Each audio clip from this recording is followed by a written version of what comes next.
안녕하세요. 이번 주 우리가 좀 아쉽지만 비대면 예배로 예배를 드리도록 하겠습니다. 이번 한 주 동안 확진자들이 갑작스럽게 늘어남에 따라서 또 다른 연령대가 아니라 20대 청년들이 갑작스럽게 늘어남에 따라서 청년부 예배는 비대면 예배로 드리고 좀 한 주 동안 지켜보고 다음 주부터는 우리가 대면 예배로 예배를 드리도록 하겠습니다. 우리는 지난 시간부터 하나님의 뜻이라는 주제를 가지고 말씀을 나누었습니다. 하나님의 뜻, 하나님을 믿고 살아가는 사람들이라면 누구나 하나님의 뜻을 알고 싶은 것이 사실이고 또 그 뜻을 따르고 싶은 것이 사실입니다. 하지만 그토록 원하고는 있지만 쉽지 않은 것 또한 사실이기도 합니다. 그렇다면 어떻게 하면 하나님의 뜻을 알 수 있는 것일까?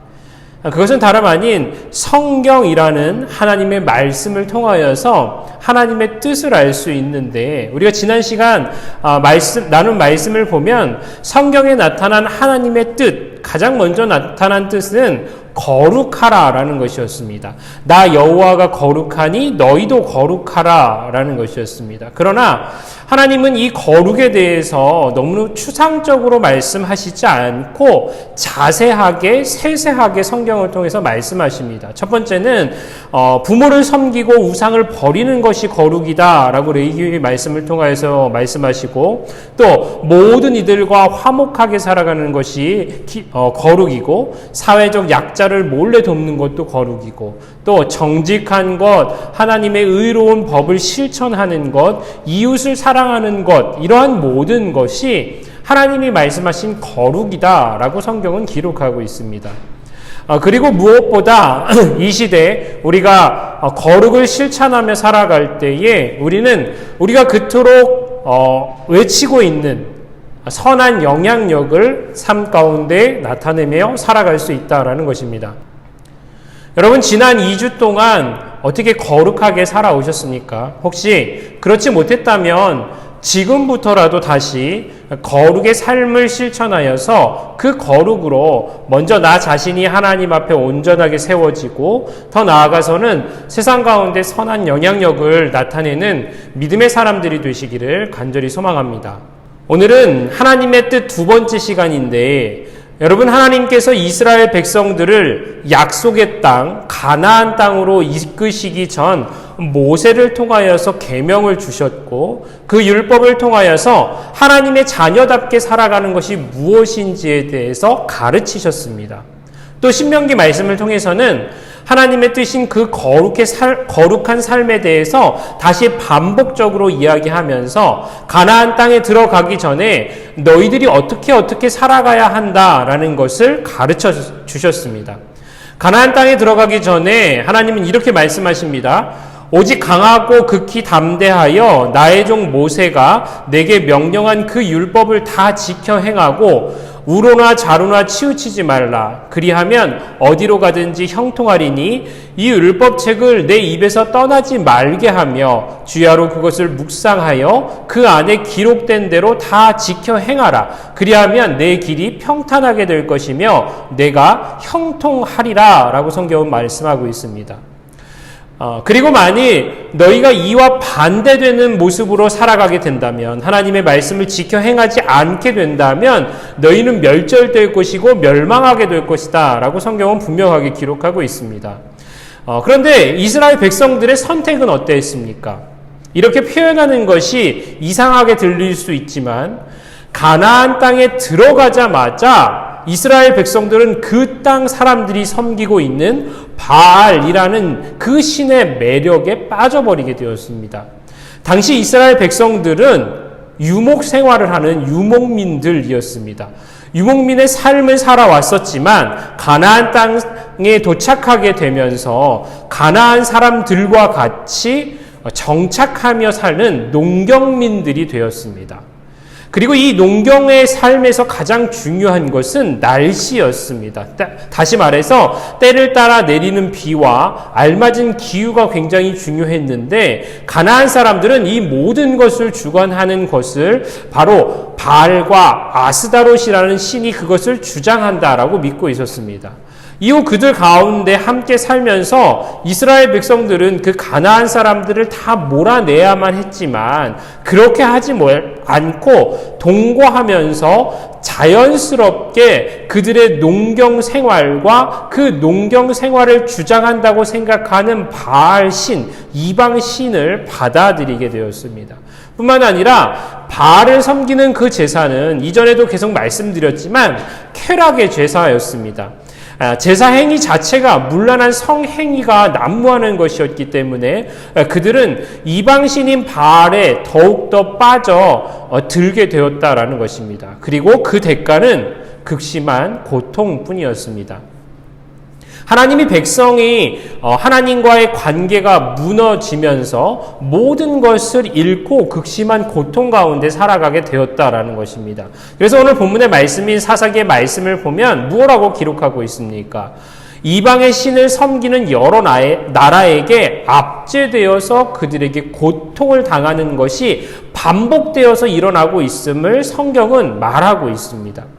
하지만 하나님께서는 그들을 고통 가운데 내버려 두지 않으시고 가나안에서 길을 잃은 그 이스라엘 백성들을 위해 다시 그들을 바르게 세우기 위해 새로운 대책을 마련하시는데 그것이 바로 사사라는 사람들을 세우는 것이었습니다. 사사기 2장 18절의 말씀을 보면 기록하기를 여호와께서 그들을 위하여 사사를 세우실 때에 그 사사와 함께 하셨고 그 사사가 사는 날 동안에는 여호와께서 그들을 대적의 손에서 구원하셨으며 이는 그들이 대적에게 압박과 괴롭게 함을 받아 슬피 부르짖음으로 여호와께서 돌이키셨음이거늘이라고 성경은 기록하고 있습니다. 사사기의 말씀을 읽어보면 아시겠지만 사사기는 그 이야기의 패턴이 있습니다. 첫 번째는 이스라엘 백성들이 범죄하게 됩니다. 그래서 두 번째는 하나님이 그 죄에 대해서 진노하시고 진노의 결과는 무엇이냐? 이방인들에게 압제되는 것입니다. 그리고 네 번째는 그 압제 속에 살아가는 이스라엘 백성들이 하나님 앞에 부르짖습니다. 그리고 그 다섯 번째 부르짖음의 결과는 사사라는 사람을 하나님께서 세워주시고 사사를 통해 구원하십니다. 그리고 여섯 번째는 이스라엘 백성들에게 평안이 찾아오게 됩니다. 그런데 문제는 무엇이냐? 다시 그들이 평안한 삶을 누리면서 죄에 빠진다라는 것입니다. 그리고 이러한 모습이 사사기에 무려 6번이나 반복되어서 나타나게 됩니다. 그런데 이 6번의 반복되는 패턴에서 우리가 알 수 있는 하나님의 뜻은 무엇이냐? 그것은 다름 아닌 돌이키라라는 것입니다. 하나님의 뜻에 거룩을 잇고 그 거룩을 버림으로써 범죄하여서 이방인들의 압제 속에 살아가게 되었지만 하지만 하나님께서는 그들을 완전히 버려두지 않으시고 너희가 돌이키기만 하면 다시 받아주시겠다라고 말씀하고 계신 것입니다. 돌이킨다는 것이 무엇이냐? 한마디로 이야기하면 회개하는 것입니다. 하지만 우리가 회개에 대해서 오해하지 말아야 할 것은 여기서 말하는 회개라는 것은 단순히 우리가 수련회 때와 같이 단순히 울며 불며 떼쓰며 기도하는 그러한 기도만을 의미하지 않는다라는 것입니다. 회개라는 것의 원 의미는 마음을 돌이키다라는 뜻을 가지고 있는데 그 의미와 같이 죄로 향하던 우리의 마음을, 죄로 향하던 우리의 발걸음을 돌이켜라 라는 말입니다. 여러분, 인간은 연약한 존재입니다. 또 악한 존재입니다. 때문에 거룩을 소망하지만 약한 의지 때문에 때로는 쾌락이라는 것을 더 중요하게 여기기 때문에 하나님의 뜻인 그 거룩의 모습을 지켜내지 못할 때가 많이 있습니다. 하지만 그럼에도 불구하고 감사한 것은 무엇입니까? 하나님께서는 진정으로 돌이키기만 하면 다시 받아주신다라는 것입니다. 이전에도 말씀드렸지만 성경의 내용을 한 단어로 요약하자면 무엇이라고 요약할 수 있습니까? 거룩하라, 혹은 하나님의 사랑, 혹은 예수 그리스도 다 좋습니다. 그런데 이뿐만 아니라 성경의 내용을 한 단어로 더 압축해 보면 돌아오라라고 말할 수 있습니다. 하나님께서 수많은 세월 동안 타락한 이스라엘 백성들을 향하여서 반복해서 말씀하시는 것이 돌아오라라는 것입니다. 예수님께서 이 땅에 오셨을 때도 마찬가지입니다. 오셔서 선포하신 것이 무엇입니까? 회개하고 돌아오라. 회개에 합당한 열매를 맺어라 라고 말씀하시지 않습니까? 여러분, 하나님의 뜻, 하나님께서 우리에게 원하시는 것이 거룩이지만 순간의 욕심과 쾌락으로 인하여서 타락한 인간들을 향하여서 다시 말씀하시기를 하나님의 그 뜻이 무엇이냐? 돌이켜라, 돌아오라 라고 말씀하십니다. 지지난주에 혜민이가 목사님을 잠깐 찾아왔던 적이 있었는데 재미있는 이야기를 해주었습니다. 어느 날 웹서핑을 하다가 자신이 너무나도 마음에 드는 그 스타일의 자켓을 발견하게 됐다라는 것입니다.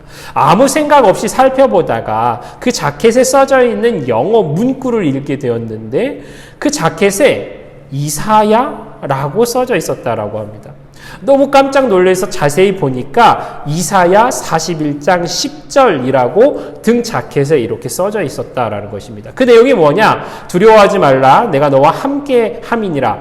놀라지 말라. 나는 내 하나님이 됨이라. 내가 너를 굳세게 하리라. 참으로 너를 도와주리라. 참으로 나의 의로운 오른손으로 너를 붙들리라. 라는 말씀입니다. 그런데 이 말씀을 읽고 그것을 보는 순간 드는 생각이 내가 요즘에 교회 잘 나가지 않아서 이렇게라도 하나님이 나에게 말씀하시는 건가? 라는 생각이 들었다라는 것입니다. 나중에 알게 된 사실이지만 다른 옷에서도 이사야 말씀이 적혀 있을 뿐만 아니라 알파와 오메가 혹은 십자가와 같은 문양들이 적혀져 있었고 BY와 같은 크리스천 연예인들이 애용하는 그런 브랜드였습니다.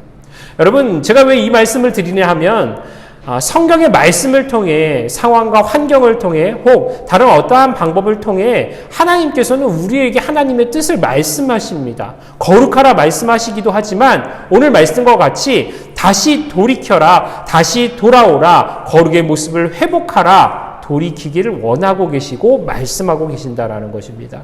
그리고 그 말씀을 듣고 순종할 때에 다시 돌이킬 때에 어떻게 되는 것입니까?